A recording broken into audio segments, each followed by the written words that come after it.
Hello, everyone. Welcome to another episode of the Go Intelligent Sports Podcast Show. Hey, tonight is the night the Saints take on the Broncos. Sean Percocet is returning to New Orleans, as well as a host of other Saints coaches from the past and players. We got Pete Carmichael coming back. A.T. Perry just recently joined the Broncos. We got Adam Troutman. And some others, Will Lutz, I believe, the kicker. Man, we got a whole lot of former Saints is going to be in the building. The Saints decided to honor Drew Brees and put him in the Saints Hall of Fame tonight with Sean Percocet returning. It just seems like let's get the gang back together type feel, But the Saints, as an organization, is kind of in turmoil, Let's be totally honest here. Hey, before I do that, listen, let me get some of the formalities out of the way. Like the video, subscribe to the channel, hit the notification bell. I appreciate all the support from every subscriber that has hit that button. I got fans of other teams commenting on my videos, and I appreciate it all. I'm here for it. If you want to troll me, go right on ahead. I'm gonna jump in the comments and troll you back, especially my Falcons fans. 28-3. I ain't got to say no more after that. Y'all know what I'm talking about, right? Hey, Falcons ain't won no Super Bowl. I don't believe y'all do. I believe the Saints have one. So and I mean we up.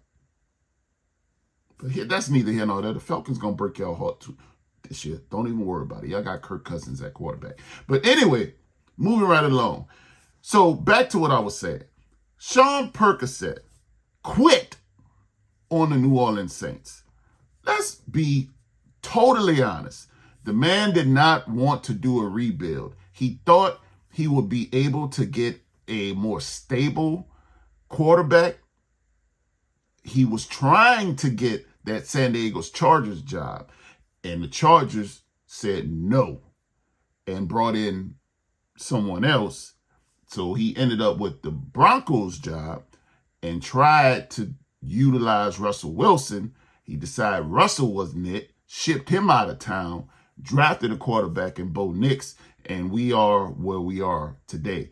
The Broncos are 3-3. The Saints are 2-4. They are way more healthier than we are. That's what brings me to my first segment. The Saints injury report is crazy. I mean, man, I've never seen a team this damn injured before. At what point do we start looking at the strength and conditioning and hell? Like, what are we feeding these players, or what the hell is going on?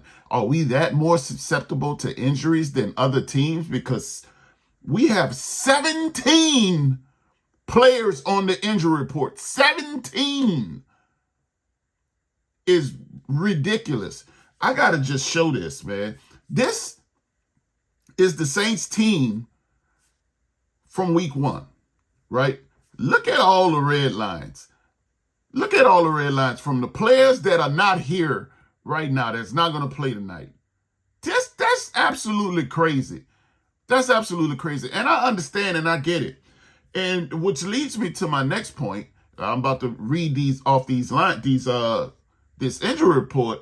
But I'm going to go into what it may lead to, and I'm afraid that it's bad news for us Saints fans. It really is. But on the injury report, we got Cesar Ruiz. We know he's not playing. He's out. Derek Carr, we know he's not playing. He's out. Lucas Patrick is out. Pete Warner is out. Rashid Shaheed is out. He's having surgery today. My God. He has a meniscus that needs to be repaired. He's out. He's going to miss significant time. Chris Olave has a concussion. He out. Taysom Hill out. Peyton Turner, who gives a damn? Alvin Kamara, they finally activated Kendre Miller. I don't expect to see Alvin Kamara tonight. If he plays tonight, I hope he gives us his all, but I don't expect him. He's dealing with an injury. Carl Granderson is a new one. Jesus Christ. But he's going to play tonight because he's been full participation this entire week in practice. But he has a neck injury. Nathan Shepard has a groin injury. JT Gray, man, all he do is play special teams, and he hurt. Alante Taylor hurt. Cedric Wilson Jr., Tyrann Mathieu, Willie Gay, Bub Means. What Bub Means? He the only receiver we really got. Caleb Sanders did not practice. I don't think he's gonna play tonight. Man, this is absolutely crazy. This is mind-boggling. And the Denver Broncos, all they have out is Patrick Surtain. The only significant person that's not going to play tonight is Pat Surtain. Man, how are we fielding a team? I know the Saints signed Dante Pettis this week at wide receiver. And you telling me he's going to be our number one because Bub Means is hurt. Bub Means is hurt, and Bub turned into the number one receiver last week when Chris went out. You see that I kind of see why they stopped going to Rashid Shaheed. He just became a decoy because he was banged up with his knee. Now he's having surgery. We know what that's going to lead to. Nobody gets cut on and comes back in a week. That ain't happening. And the bye week is too far out. You know, the Saints get 10 days of rest after this Thursday night game. But man, how are we fielding a team? How are we fielding a team? I tell you what, this all goes back to Mickey Loomis, and they kicking the can down the road. They hold a organizational approach to building a team. You know, we can't really sign free agents. We can make a one big splash. We did that with Chase Young this year. And the rest, we just got to, retool people. And we can't go out there and get the best because we don't have the money to spend necessarily. Because we keep paying these other players or our players, which is okay to build from a organizational standpoint. But they're not any good. They're old. You got to get rid of them. You keep kicking the can down the road. $100 million over the cap every damn season is ridiculous. It's ridiculous. We need to press the reset button. And we're not going to do that because let me tell you about Mickey Loomis. Mickey Loomis came out this week and gave an interview with WWL and Bobby Abel and just looked like he was in the mirror putting on clown makeup. He just sounded like he was just out there giving politician nasty work with the word play. Man, some of this stuff I'm gonna play for you. I'm gonna play the audio, and you probably have heard it by now, but it's just crazy. And I think what he's trying, I don't expect him to come out and say, you know what, y'all right, Dennis Allen gotta go, he gonna be fired, y'all don't worry about it, I got it, I'm about to call him in the office right now and can him. I don't expect him to come out and say that. I don't expect him to say it's all Dennis Allen's fault that we're in this position. I don't expect him to throw Dennis Allen under the bus. But what I do expect is to hold somebody's feet to the fire. You can say all the stuff you want to say. You ain't got to be rah-rah when you do it. You can say, hey, it's not Saints football that we're playing, and the expectations and the standard is not being met. And if we can't get our current people, we can find somebody that's going to implement Saints football. They ain't necessarily saying Dennis Allen is up, to be fired. You're just saying that we need to find someone that is going to set a fire under these players and get them to play better. But we're so injured that I think it's going to give Dennis Allen a pass because he says, and I quote, he says, when healthy, we know we have a good team. You know what? I ain't going to do that. I'm going to play it for you. Come out of his mouth about what he said. Now just listen to this. We have, our goal is obviously to get to the point where we're expecting to win. I felt like then we were moving that direction after the first 2 or 3 weeks, right? And then we've had some adversity. Like I said, we've had a lot of injuries, a lot of guys missing that are key players, playmakers for us. And, we weren't able to close out those two games, Atlanta and Philadelphia. So we're going to get back to that. We know we have we have a good team. We know we do. And we're confident in that. But we have to weather this storm and weather these weeks where we're not at full strength, and we have to find a way to be competitive, and find ways to win games. And again, that starts with not beating ourselves, right? Getting back to fundamentals. We've got to coach better. We've got to play better, and I believe we will. Look, man, there ain't reason why you lost to Philadelphia. It wasn't injuries. It wasn't that. It was pure D coaching. It was coaching 120%. Look here, man. You decided not to cover Dallas Goedert. You got to live with that. We lost the game 15-12. Couldn't put the ball in the end zone. We scored 1 touchdown. But we had the lead in the last 2 minutes, 3 minutes of the game. And you decided, your defensive coordinator / head coach decided that he was going to crash out and he was going to win the way he wanted to win. He had a Greg Williams moment and decided to call man. The situation was 3rd and forever. And the Philadelphia Eagles did not have Devonta Smith anymore. A.J. Brown did not play the entire game. They had a rookie and a tight end. And the tight end had already tore your ass up for maybe 8-9 catches already. And you decided that you're going to play man, and what you get is 3 Saints defensive players running into each other. Dallas Goedert on a shallow cross, taking it 61 yards. I need to read some numbers to you, people. It's going to trip you out. Dallas Goedert, first game against Green Bay in Brazil, he had 4 catches, 31 yards. The next game against the Atlanta Falcons on Monday Night Football, the one before the Saints game, he had 3 catches, 38 yards. He plays the Saints. The Saints decide that we ain't going to cover him. We're not going to cover him. He has 10 catches, 170 yards. 61 of them went on for 1 play on 3rd and forever at the end of the game, solidifying Philadelphia's win. And they have a bye week. They don't play. They come back the next week. No, I'm sorry. They did play. They played Tampa Bay the next week. He has 7 catches for 62 yards. Then they had the bye week. And then he played the Cleveland Browns this week. He had 0 catches. 0. Do you understand that this man, Dallas Goedert, the guy you did not decide to cover, has not had 10 catches all season long except against you? And then the game after he plays you, he had a 61-yard catch. He only had 62 yards in the next game. Do you put that into perspective? He had 61 yards on 1 play. He went 4 quarters, had 7 catches for 62 yards the next game. And then had a bye week and 0 catches against the Cleveland Browns. Saints, it wasn't injuries. Let's go on to the most goofiest statement I heard from Mickey Loomis in a while. He says, this is the one. This is the one that got everybody in New Orleans upset because we know better.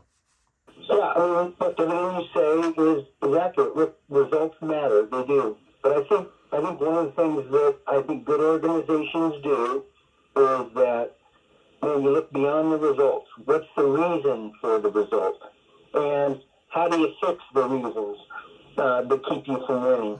And it's not always about the head coach. Sometimes it is. But it's not always about that. It's about a lot of different variables. A lot of things are involved in winning and winning a particular game or winning a lot during the course of the season. And so that's what we'll look at that when the time comes. But the time is not right now. We have a lot of games left.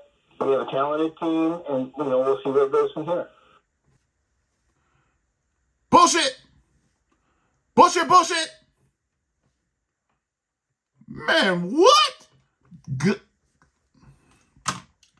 Good organizations look beyond the results? No, they don't. You know what? Maybe they do. Maybe good organizations do. Great ones do not. Great ones, it's about the bottom line. And that's what results are. The bottom line. Bill Parcells said it best. You are what your record says you are. The Saints are a 2-4 team, not any good. They're not any good. They're not any good because what makes a team a team? The fact that they may have depth. The Saints do not have any depth. Top heavy. So when you miss one player, it falls like dominoes. We missed Eric McCoy, the center, and I get it. The center is the most important position on the offensive line. But, goddammit, other players are professionals. Lucas Patrick came in, he got injured. Nick Saldivari came in, he got injured. We signed a center from the Jets practice squad, and now we got what we got because you can't field a team because you want to pay all sorts of money to old players and you keep trading up in the draft every single year. That's why I kind of leaned against the Davante Adams trade. The second round draft pick, which ended up being a third, the Jets sent over a third conditional round, and Davante Adams got to be on the Super Bowl roster for it to go higher or something crazy like that. But no, the Saints don't need to give up no more draft picks. We need every draft pick that we can get because our team is old as dirt. And some of these players that we thought was going to pan out are not panning out. There's a reason Mickey Loomis is just looked at as the financial man. And they had to go out and get help to evaluate talent. They brought in Jeff Ireland. But damn, Jeff Ireland, you're giving us people like Peyton Turner and goddamn Marcus Davenport and who Trevor Penning. Like, maybe you need to go too. The Saints just need to hit a damn organization reset button. And I know Gail Benson ain't gonna do it, man. When she got with Tom Benson, Mickey Loomis was already there. Mickey Loomis has been with the team since at least 2000. He only got the job because Tom Benson got pissed off at Randy Mueller and fired him. And Mickey's been in that position ever since. Mickey was just the salary cap consultant. He was the bean counter. And so now he's doing double duty. You know, he's trying to be the bean counter and the general manager. You know, he cooking the books. I give you that, Mickey. You cook the books the best of them. I know you got some mob blood in you. You cook the books like, whoo. Man, you are Chef Mickey Loomis when it comes to the salary cap. You are that. But general manager evaluating talent, you're not. And Jeff Ireland look like Mickey has gave you his non-football evaluating disease. That's just what the Saints are, man. The Saints are not a good team. They're 2-4. You are what your record says you are. And you know you don't have a good team when healthy. They got healthy players on this team. You're putting them out there as second and third stringers. You are. But they can't play. They're not any good. And I'm not talking about Spencer. Spencer is a rookie.